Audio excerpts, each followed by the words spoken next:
a vampire. I told you the lighting was bad. Well, Steve, it's good.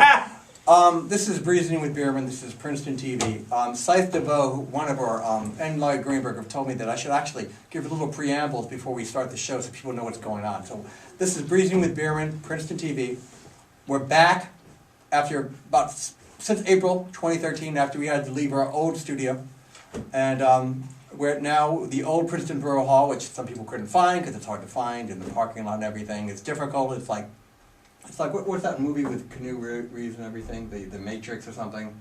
It's an enigma wrapped in a mystery just to find the studio from the parking lot here in this building. You know that you're on TV, right? Now, again, I'm funny, you're not funny. I have a diatribe now I want to introduce. Before I go on, I want to drink your blood. Here's my diatribe, and then we'll get to our first guest. You look like a vampire. To my TV audience, whoever may be watching. Breezin with Bierman. To the one viewer. Okay, can I please talk now? Breezin with Bierman's vanilla bio reads, the official one says that the show has topical guests, irreverent humor, and showcases live acts. But now my diatribe, somewhat tongue-in-cheek, because I'm trying to be original and funny.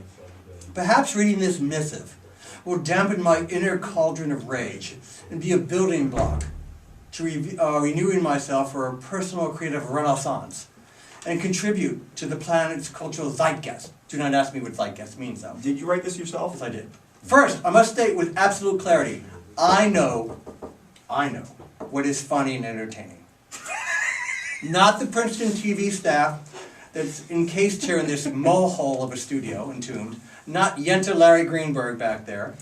Not the minions, as it's a crew of Breezin with Bierman. Not the less than compelling ghetto of talk shows that are on these, that infect the airwaves here at Princeton TV. I know it's funny. And let me tell you, not the local PC Stalinist... Nobody's laughing. Not the local PC Stalinist censors and their Bible-beating Old Testament literalists who tried to muzzle my message to you, my peeps.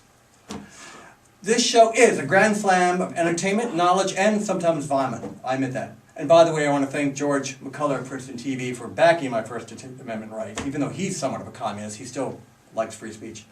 Again, I know it's funny and entertaining. Now I'm going to be going on the offensive. I'm going to have my own Nixonian... He's trying to be funny, it's not.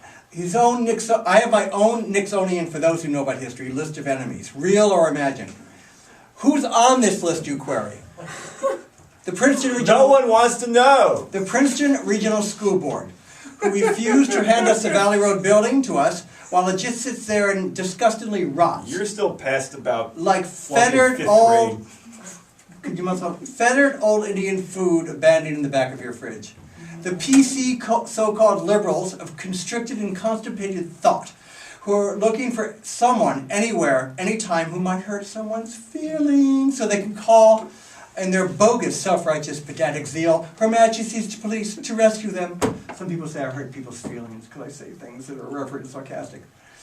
And last, anyone else who is not, like yourself, sophisticated enough to appreciate my talents and good looks. Finally, I do want to show some empathy to my co-host, Kurt Taslar.